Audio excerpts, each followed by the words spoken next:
Good morning from Panhandle Outdoors, America's only daily outdoor TV show. Your source for fishing, hunting, and information for folks who enjoy the great outdoors. Now sit back, relax. It's Panhandle Outdoors.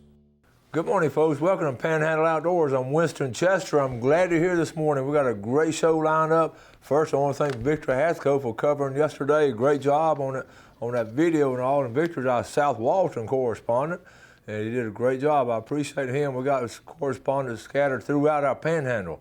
Our weather day brought to us by Haney Technical Center.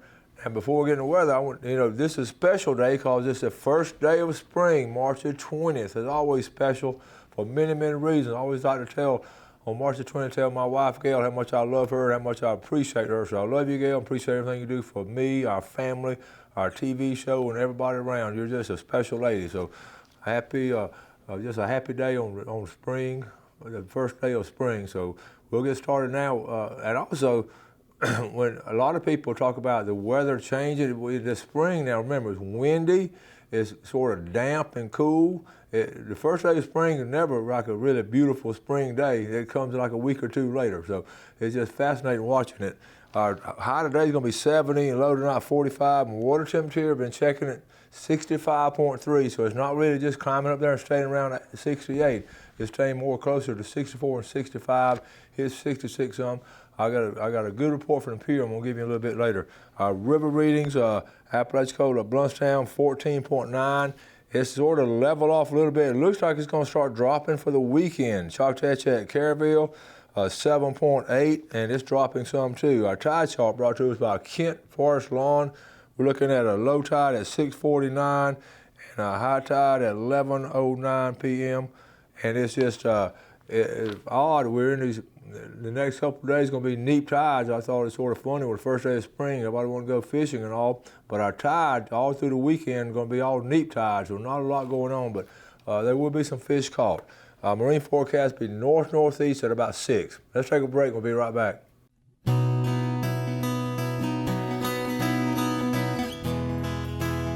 All right, glad you're with us this morning. We're going to get caught up on some pictures, and if you send me a picture, I don't show it, send it again. Sometimes I get lost in the shuffle, and the pictures also get lost in the shuffle. So let's get started. This is Nick's Redfish Tournament. Now, I got a lot. This is going to be May 4th. I know that's a little ways off, but if you're like me, you got to go ahead and put it on the calendar, and that's going to be a fine one. Nick's Redfish Roundup over here in Freeport. Love going to that thing, and that's a good local tournament. Nick does a great job on that. Okay. Now, this is important. Before I get to the picture, I did not get to go on a trip last week with the marine biologist, obviously because of the weather. It was just blowing gales, and we've rescheduled it. We're going to go. We determined to put it together. So, but here's one of the things we'll talk about: become a scallop sitter.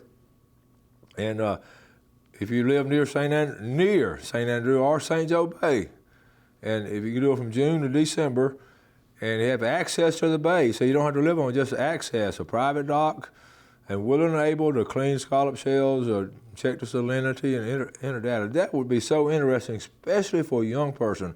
And we're going to talk about this when I go with our biologist and all. We're going to talk about this in detail, so just be aware of it. I ran across this, and this ain't a bad idea, a new rule. It's not a rule, just a suggestion. Every time you visit the beach, pick up 3 pieces of plastic. I've done that my whole life, just pick up any kind of trash. I would encourage you to, and it's not our trash, but people, a lot of times, it's washing up from other countries. It's coming in from cruise ships. It's coming in from all kind of tourists coming down from all over the place. You just can't blame one person, and all we do is just do the best we can. Just pick up trash. I encourage you to do it, especially plastic. Brent Almo has been on the show before. He went out on St. Patrick's Day. Look at here. Brent's been on the Panama City fishing page, and his wife got a good trip on St. Patrick's Day. A lot of people there acting up on St. Patrick's Day. They're here fishing. Okay, we've had the QDMA people on the show, and we talked about the sporting clays, the fundraiser. The date on that is going to be coming up, and it's going to be, let's see, what's the date on that? May 18th. Thank you, Jeff. May 18th, the QDMA at the Bay County Shooting Range. So get a team put together. And that money, they're going to give scholarships to kids going to college, and it's going to be a barbecue lunch, and there's one of them in Quincy too coming up. So be aware of these things. Michelle Kendrick Major sent this a picture of her son, Brandon Major. What a nice. Brandon gets one every year. Brandon's an excellent hunter. Good job, Brandon. He learned from his granddaddy. Jeff Wade, Panama City Fishing. Here it is. The Spanish are coming in. Now, they're not thick, but Jeff Wade sent this picture in, and that's a good sign right there. Buck Henry. These guys, it's called the Reel, R-E-E-L, Tuesday night shootout. Trevor Taylor and 16 other guys. Okay, fellas, we'll start back up on Tuesday, March 26th. We'll check in and blast off at 6 p.m. That's the Tuesday night shootout up there at High Point Landing. I'm so proud of these guys for putting this on. They're sort of a local, and you're welcome to come up there and check in at 5:30. And they're going to do it on Tuesday nights. And I'm going to cover some of those every now and then on Tuesday nights. So I'm glad to see them starting back, getting back to normal with that fishing. Sweet Caitlin Rogers hunts with her granddad every year, and this was a big, they had a 10-inch beard, I believe, up there in Calhoun County. Caitlin is always outstanding outdoor lady. She's going to be, I guarantee you, when she gets grown, she's about grown now, when she has kids and all, they're going to be doing the same thing. She loves to hunt and fish. Caitlin Rogers. Okay. This is coming from the pier. This is Carrie at the pier. He sent this to me. Caught a handful of Spanish, blues, and a few pompano. This was yesterday. And I said, thanks. That's great. Thanks for letting me know. So you see it right there.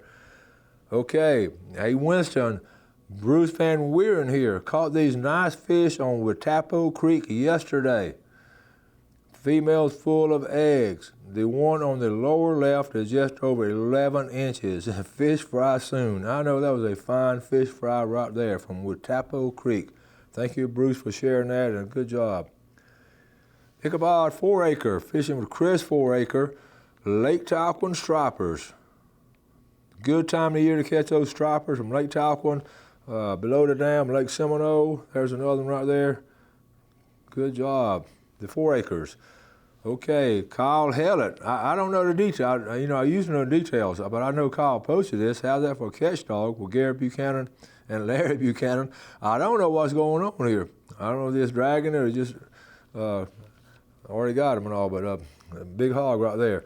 And a couple more. Jimmy Higgins, Horseshoe Creek Hunting Club down around Weewall, blonde skunk. And every now and then you'll see a blonde skunk. And this is fascinating to me when you see that coloration on them. So like a white squirrel. And let's see, okay. Matt Key. Finally, after years of trying, I caught a cubby off the pier, and to top it off is the first one of the year.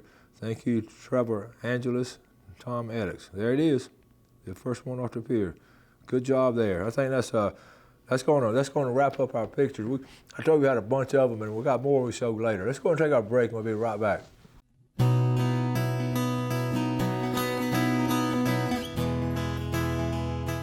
Okay, welcome back. Hope you have a great first day of spring. Enjoy it to the fullest extent. We got a little announcement here. This happened just a couple days ago, and I usually don't bring out a lot of stuff like this but when a pioneer in the outdoor industry passes away, I just want to give him a salute and a shout out. Daryl Lowrance of the famous Lowrance Electronics dies at age 80. And the fascinating thing about him, here's a picture of him just recently, but yeah, I want to give you a little bit of story on him. I'm always fascinated. Daryl goes way back, and that was the very initial electronics a fisherman got. It really started out with bass fishing, and what happened? He was an avid pilot, and I read a story, and he was out in Oklahoma. In fact, the company Lowrance was in Tulsa, Oklahoma. Ironically, same as Zebco. Zebco was also in Tulsa, Oklahoma. So, well, he was an avid pilot, and he was flying around one of those, Great Cherokee up there over the Cherokee Nation, one of the big old clear lakes. He was flying over it. He was able to look down in the clear water and just see schools and schools of fish. And he said it just inspired him. Something just started rolling in his head. because he remembered, from reading about submarines and all, they would have these sonar detectors that would, obviously pick up other ships and all. And he was wondering why couldn't you put something in the water that would pick up schools of fish instead of submarines? So he started fooling around with the idea. And if you remember, most of y'all won't be old enough to remember that the first one to ever come out, the first low ranch to ever come out, they called it a little green box. And this was it right here. And this is one of the original one that came out. Very crude and rudimentary compared to what we have today. But the low ranch was just fascinating with electronics, and it would just beep, beep, beep, and show it. And I remember talking to our local captains like Richard Hawley and those guys, and they were fascinated with some of this early stuff. This was like in the 60s and in fact, here's one of the advertisements, and obviously you can see you catch a big old mess of fish, and that great marketing for that little low ranch finder right there. And I just thought I wanted to pay tribute to the Low Ranch family. They later sold out to Navistar. They kept the company there in Tulsa and all. Very well-run company, very conscientious, very innovative and all. I always admire someone that takes an invention like that and turns it into for the betterment of the industry and the betterment of the fishermen. Just think how many fish have been caught over the years using that kind of electronics. So I just always fascinated with low ranch. And also, it always inspires me too. I don't know if you remember me talking about when I had my outdoor ed classes. Every year, one of their assignments was to do an outdoor invention, and they would come up, and I would tell them ahead of time sort of be thinking, and they would come up with some of the most innovative things, and I was so pleased with what they did year after year after year. Now, the last few years, it got to where they were sort of looking on YouTube and getting everything off the internet and all, but most of them were real conscientious about it. And I always talk to them about a patent, and I mentioned this to you. I know some of y'all out there have thought about inventing something or have something in the back of your mind, and we've talked about it before. I've had people on the show with their own little inventions on corn feeders and stuff like that. You want to get a patent on it and make sure you have a patent pending, because everybody sort of copies everybody unless you have a patent. And there's a guy, I know a guy who is excellent, and if you want to see him and talk to him about patent, his name is Tommy Watts. Tommy started Watts Sound. Tommy is just simply a genius, and he has a lot of patents out, and I'm sure he would give you good advice, and he'd be willing to help you or give you good advice to tell you what to do if you have some kind of invention. So I just wanted to pass that on to you as a viewer, and just wanted to tell you some things that are important. Now, another thing too, we've talked about this before. Let's switch channels now. All this water up in the sand hills, and all these lakes and all just filling up and all. I got a picture. Y'all all know Frank McKeithen, our former sheriff. This is his place right here. The water is still rising. This is what's going on up there. The people don't realize these sandhill ponds. Look at Frank's place. Check it out. I got another picture of it too. We sort of backed off. This is at White Western, which is a famous lake up there. And it's already got his pool covered, his house and everything, and it's about to get into his house. His yard all covered. All these lakes are filling up. Now, what the reason is, I'm not sure. And like I said, I wanted to find a hydrologist and maybe get somebody like that to explain it. I can't come up with any kind of scientific explanation. So if y'all, people come up with theories about, the trees are down there, the roots aren't sucking up the moisture, the erosion has gotten really bad and washed out, and all kinds of things. Scientifically, I don't know what the reason is. So just be, if you know of anybody who can explain that to me and to all of us, let me know. I'll let them come on the show and talk about it, because it's fascinating. It's coming from the Florida aquifer, obviously, and I don't know if it's happened in other parts of the state or just up here since we have all the rain from the hurricane and all. So that's just an interesting phenomenon going on. It's like this all over the ponds. I'm getting pictures from all kinds of people. That's Frank's place there. So anyway, now signs of spring. Okay, what's coming on with springtime?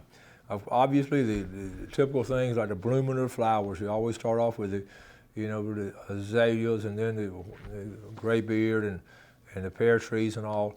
And what's happening, though, if you notice, the birds are getting a lot more active in all the things they're doing. I always talk about the bird feeder. There are a lot more birds coming in, a lot more activity. The migration is sort of headed back a little bit.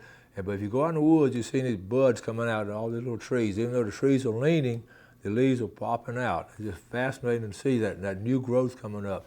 And springtime is my favorite time of the year. It's just like a refreshing moment in our lives and all. And you get on now. This year it's going to be different. Like I say, with so many fallen trees and all, so many trees in the water, so many bushes growing over stuff and all. It's not going to be as beautiful as it has been in previous years.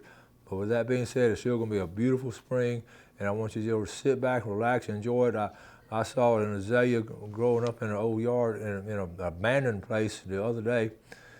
It had been abandoned for a long time. It was those scraggly azalea, but those blooms that popped out. It's like, look, I'm still here. I can still bloom. It's sort of symbolic to me of our area. You know, we're still here. We're still vibrant, and we're still going to do things good. But I wish I'd taken a picture of it, because everything else was desolate around it. But that old scraggly azalea sort of climbed up between some bushes, just popping out those blooms. So hope you look and see things like that. Let's take our final break. We'll be right back.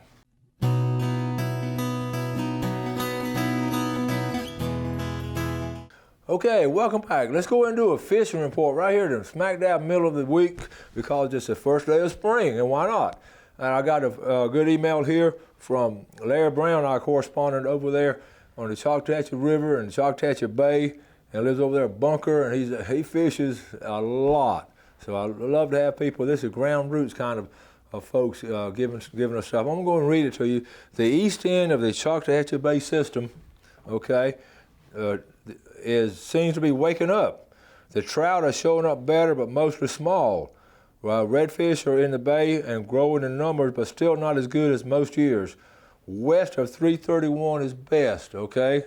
So let's go ahead and point it out. West of 331, you can see it right here. This western part of 331 is better redfishing in this area right up in here. All right. I'm also hearing complaints that the brim still aren't doing well in the river. So not catching a lot over in Choctawhatchee River right now. Some folks are crediting the slow fishing to the winter fish kill that got much of our bait fish. I'm not sure it's all that bad, but it could be much better. So that's a good hands-on report right there. So that's a report from Choctawhatchee. Let's move on over, and we'll have more coming up Friday also. We'll have 2 reports. Now, okay, so we talked about Spanish. We talked about this last week, but I want to go ahead and mention, but let me go and get an overall report. I wrote this down last night because I was putting everything together. Sheephead, we hadn't talked a lot about sheephead. They have turned on. I usually like cool or warm or almost hot, but sheephead have really turned on. A lot of folks catching sheephead right now. The pier report, you saw it, what Carrie said. I would consider the pier warm. It's not hot, but it's warming up. So it's going to be a good weekend on the pier. Cobia, some cobia being called. It's warm. Spanish, very warm. Spanish this weekend is going to be called surf fishing. For pompano, it's warming up. It's not there yet, but there's been some pompano have been caught. Now what happens, I always want to sort of warn folks this. A lot of times I show a couple of pictures of some successful fishing trips, and all of a sudden people think, well, it's, let's see. A lot of times people say, it's showing up, they're here. They're not here. That's sort of what I call the scouts. The scouts come in there. I always say they're scouting out the area looking for all the crabs and sand fleas and all that, trying to go by telling others where they are. So these first fish that are caught are usually scouts. So be aware of that. Don't get all excited about jumping in the boat yet, okay? Now, also the specks, now the specks and redfish, from all indications, the specks and redfish are really hot in St. Andrews Bay. They're warm in Choctawhatchee Bay, okay? And flounder are heating up a little bit. Joe Eddy, and one of the best flounder man I know, he's been doing it for many, many years. He's not good, he's real good. Joe's been he's getting a few, but he's not getting a lot of them. He and I sort of talked some. He mentioned this the other day, and I had not thought about it. You think about this. He said this should be a really good year for flounder because they didn't really get hit hard last year by the divers in October because of the storm. I had not thought about that because what happens when they go out in October, they just go out there and they'll just stack up. We talked about it before. And these divers, and I know a lot of these divers, they'll go in there and they'll boom, boom, boom, boom, boom, and they'll have them on a stick, and then they'll get their buddies coming, boom, boom, boom, boom, boom, and they'll limit out an hour and then come out in the afternoon and do the same thing. And they hit those flounder really hard, those divers do. And I mean, brand new divers never even know what a flounder look like. All of a sudden they're experts at it because they're laying out there. You can imagine, I've showed you pictures, they're laying out there on the sand. So they didn't get hit hard. So this year there should be more flounder. That's an interesting theory, and I tend to agree with it. But anyway, I want to go ahead and recommend pier fishing going to be good for this weekend. We're going to start making plans. Surf fishing will be good, but go ahead and if you're going, and I'm hopefully I can do this. Like I say, last week when I talked about, you put in here, you put in 2 or 3 places still open, but a lot of these Spanish, if you just want to get a good time out here, catch Spanish, you put it in here, just go out here, and like I say, go in this circle here, okay? And this formation right here. Sheephead's going to be right up in here, but the Spanish, a lot of people are going to be catching Spanish all through here. Come along Beach Drive and all. And if you want to just go catch them from the jetties, get right through here on this jetties right here at the state park. So, those are going to be some important things. I wrote down a couple of other things.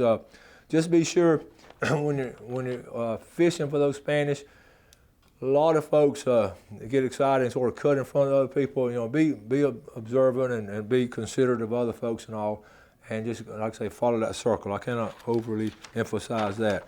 Now, go down real quick to the Crooked Island Sound. Crooked Island Sound is going to be hot with flounder. Surf fishing be good there. Real quick, Mexico Beach is still pretty tied up. Now surf fishing should start picking up in Mexico Beach. I need some of y'all that's going down there, give me some reports as soon as you can and let me know what's going on. I know the Cape has not been fished hardly any. I've been down there quite a bit. I've seen a couple of people catch some whiting, and that's it. The fish are in pretty good shape right now as far as getting hit hard. Flounder fishing is going to be good all through the backside of St. Vincent Island right now as they're coming back in. What happened to flounder started coming back in and sort of set up now, and they're in good shape. St. George Island, good reports. We talked about St. George Island last week. Good reports there. Got to get out of here. Thank you all for watching our show.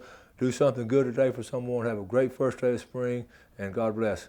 Thanks for watching America's only daily outdoor TV show, Panhandle Outdoors with Winston Chester, featuring hunting, fishing, and other activities and information to help you enjoy the great outdoors. Join us next time for Panhandle Outdoors.